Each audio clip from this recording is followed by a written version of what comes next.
প্রথম থেকে দেখেছি প্রশাসন খুবই ঢিলে ঢালাভাবে ব্যাপারগুলোকে হ্যান্ডেল করেছেন। প্রশাসনকে লিখিত আকারে এবং মৌখিকভাবে কয়েক দফায় জানিয়েছি যে আসলে আমরা চাই যে আমাদের ভোটটা ম্যানুয়ালি গণনা করা হোক। ঢাকা বিশ্ববিদ্যালয়ে তো আমরা দেখেছি যে এই ছাত্র শিবিরের বিরুদ্ধে হাজারো এলিগেশন যে তারা বিভিন্নভাবে ভোটকে ট্যাম্পারিং করেছে, আগে ভোট দিয়ে রেখেছে। আমরা এও জেনেছি যে অতিরিক্ত যে ব্যালট পেপার ছাপানো হয়েছে। আমরা মনে করি এটা কোনো একটা গোষ্ঠীকে প্রশাসন আলাদা করে সুবিধা দেওয়ার জন্যই করেছে। সকালবেলায় কাজী নজরুল ইসলাম হলে শিবির সভাপতি ঢুকেছেন এবং শিক্ষার্থীদেরকে ম্যানিপুলেট করার চেষ্টা করেছেন। আওয়ামী লীগ এবং তার সংগঠন নিষিদ্ধ ছাত্রলীগকে পুনর্বাসিত করে এমন একটি প্রার্থী, তাদের বিষয়ে প্রশাসন খুবই উদাসীন এবং তাদেরকে বিভিন্নভাবে সুযোগ সুবিধা দিয়ে যাচ্ছে। দীর্ঘদিন পরে যে এই আমাদের ভোট, সেই ভোটের পরিবেশ যদি বলি, আমরা গতকাল থেকে এখন পর্যন্ত প্রশাসনের বিভিন্ন জায়গাতে বিভিন্ন অসঙ্গতি এবং গাফিলতি, একই সাথে তাদের মনে হয় স্বজনপ্রীতি লক্ষ্য করেছি।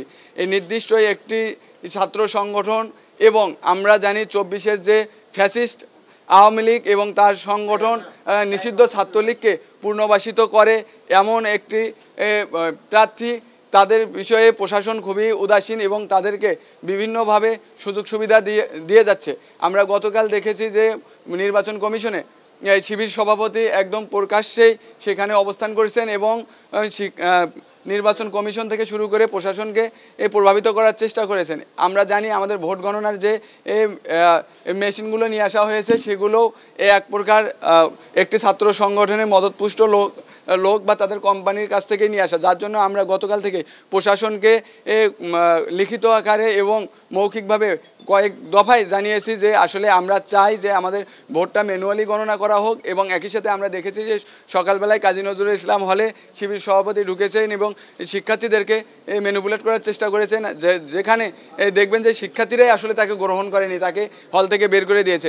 যাতে আমরা এখন বলতে চাই যে আমাদের জাহাঙ্গীরনগর বিশ্ববিদ্যালয় বাংলাদেশের সমস্ত বিশ্ববিদ্যালয় থেকে স্বতন্ত্র এবং আলাদা। এই বিশ্ববিদ্যালয়ের শিক্ষার্থীরা নিজেদের যে স্বাধীনতা, স্বাধীনচেতা মানুষ, তারা তাদের ব্যালটের মাধ্যমে অবশ্যই এমন কাউকে নির্বাচিত করবে যারা দেশের পক্ষে ছিল দেশের শুরু থেকে এবং এখন পর্যন্ত। তারা 71 অথবা 24 কোনো সময়েরই যারা দেশের শত্রু, জাতির শত্রু ছিল এমন কাউকেই নির্বাচিত করবে না। ভোটের মাধ্যমে আমরা সেটাই লক্ষ্য করব বা সেই ফলাফলই আসবে।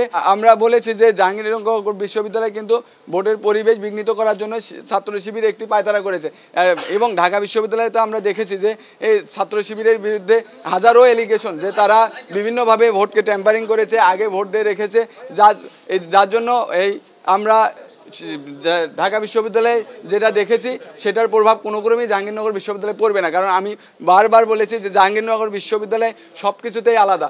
আমাদের বিশ্ববিদ্যালয়ের শিক্ষার্থীরা চিন্তা চেতনায়, কালচারে সব কিছুতে আলাদাভাবে বেড়ে ওঠে। প্রগতিশীল শিক্ষার্থী তারা অবশ্যই কোনো এইরকম অন্ধ বা আমাদের পরাজিত শক্তিকে এখানে আশ্রয় দেবে না, কখনোই দেয়নি। আমরা 90-এ দেখেছি যে জাহাঙ্গীরনগর বিশ্ববিদ্যালয়ে যতগুলো নির্বাচন হয়েছে সবগুলোতেই জাতীয়তাবাদী ছাত্রদল নিরঙ্কুশ জয়লাভ করেছে। আমরা আজকে 2025-এ এসেও আশাবাদী যে ছাত্ররা, শিক্ষার্থীরা তাদের আশা আকাঙ্ক্ষার প্রতীক এবং আস্থার ঠিকানা হিসেবে জাতীয়তাবাদী ছাত্রদলের প্যানেলকেই বেছে নেবেন। আমরা গতকাল থেকে যে শঙ্কিত প্রশাসনকে নিয়ে, নির্বাচন কমিশনকে নিয়ে সেগুলো লিখিত আকারে দিয়েছি। আমরা এও জেনেছি যে অতিরিক্ত যে ব্যালট পেপার ছাপানো হয়েছে। আমরা মনে করি এটা কোনো একটা গোষ্ঠীকে প্রশাসন আলাদা করে সুবিধা দেওয়ার জন্যই করেছে। যদি এইরকম কিছু হয়, যদি এইরকম কিছু আমরা লক্ষ্য করি, অবশ্যই জাহাঙ্গীরনগর বিশ্ববিদ্যালয়ের সাধারণ শিক্ষার্থীদেরকে নিয়ে অবশ্যই সেই অপশক্তিকে আমরা মোকাবেলা করব। প্রথম থেকেই দেখেছি প্রশাসন খুবই ঢিলে ঢালাভাবে ব্যাপারগুলোকে হ্যান্ডেল করেছেন, কিন্তু তারপরে আমরা অসঙ্গতি থাকা সত্ত্বেও